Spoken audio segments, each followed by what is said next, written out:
So when we do these significance tests, we have some error that is just built into what we're doing. With confidence intervals, we kind of wash away our errors by saying, well, we're not totally sure anyway of our results. We're only 95% confident, or 99% confident, or 90% confident if we're not very confident. But with significance tests, we don't get to kind of brush away our results by saying we weren't really confident in them anyway. We have what's called type 1 and type 2 errors. So in our significance tests, there's two things that we do. We either reject our null hypothesis, or we fail to reject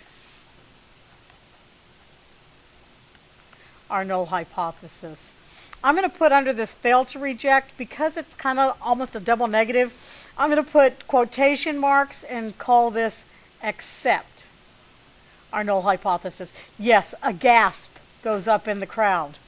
We should never say that we are accepting our null hypothesis, but sometimes when we're just trying to learn something, it may help us to just think this through linearly in our brains instead of all the double negatives. So never ever write accept the null hypothesis. But that's kind of what we do. Not really, but kind of. Okay. Now, in any situation, either our null hypothesis is true or it's not. So, either our null hypothesis is true, or I'm going to say that our alternative hypothesis is true. And somebody last period said, well, those aren't really complementary. So just a little aside for you that say, yeah, they're not really complementary, let me just say, okay. That says null. That was supposed to say null. Sorry, my bad. Let's make sure everything's right. That's the null is true, or the alternative is true. So, you could have a null hypothesis that your mean was equal to 0, and your alternative is that your mean is not equal to 0. So either the mean is equal to 0, null hypothesis is true, or the mean is not equal to 0, null hypothesis is not true. Okay? And some of you will say, well, Miss Gould, what about these tests where we did a one-tail test? Well, when I took my first stats class, we were not allowed to say that the null hypothesis is equal to 0 in this case. We would have said that the null hypothesis is that the mean is less than or equal to 0. Okay? So now those are two complementary things, either ors. Okay? But for some reason, we have changed the way we teach this in the early stats class and make that into an equal 0. But trust me, it really means less than or equal to. We just don't have to say it. We don't have to muddy up the work with that. Okay, so that, of course, is recorded on the video, but let's not mess up our heads with this. Okay, don't worry about it. That was for the people that were going to question it. For those of you who didn't even understand what I just said, don't worry about it. Okay.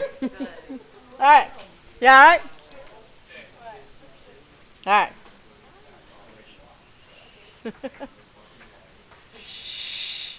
Okay. Now, if our null hypothesis is true and we accept our null hypothesis, we have done the right thing. We are good statisticians. We make good decisions. Okay?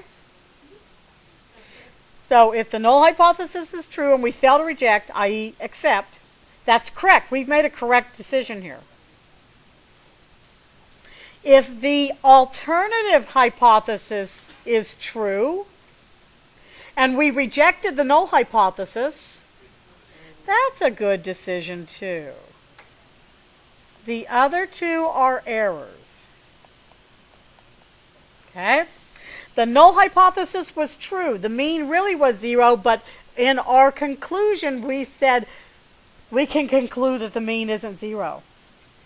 Oh, but unbeknownst to us, the null hypothesis really was true. The mean was 0. That's an error, and that's a type 1 error. Roman numeral 1. Roman numeral 1.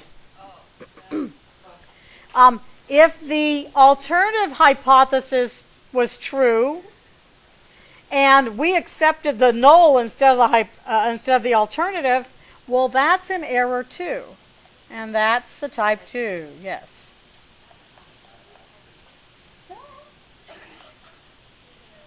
They use Roman numeral 1 and 2 for these. Okay? Really? Really. Okay. Very clever. Now let's see what's going on here. Too far. We'll go to a potato chip problem. Yes. Could have gone to a cracker problem for you guys. All right. A Triscuit problem. All right. So let's think about what it means to be a type 1 error. And then we'll try to describe them. All right. So this is what's happening. My mean really is 0 or whatever.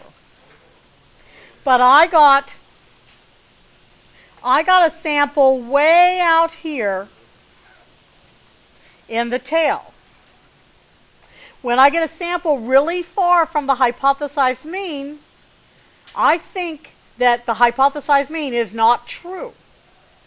So I report reject null hypothesis. This mean of 0 really was not true. But in a sampling distribution, even if the mean was 0, I would legitimately get a few samples that were sample means that were really far away from the center. So I could have gotten this sample mean way out here in the tail, even if my null hypothesis was true. I shouldn't have rejected that null hypothesis because, unbeknownst to me, it really was true. I had no idea because you don't know. You really don't know what the population mean is. We're trying to estimate it. All right? So, so I got an oddball sample. That caused me to get a type 1 error. I made an inaccurate report based on this sample that was so far away from the mean. Okay? Now, I wonder if I could figure out how often I would make that kind of mistake. Don't want to know? Okay, we'll get to that in a minute.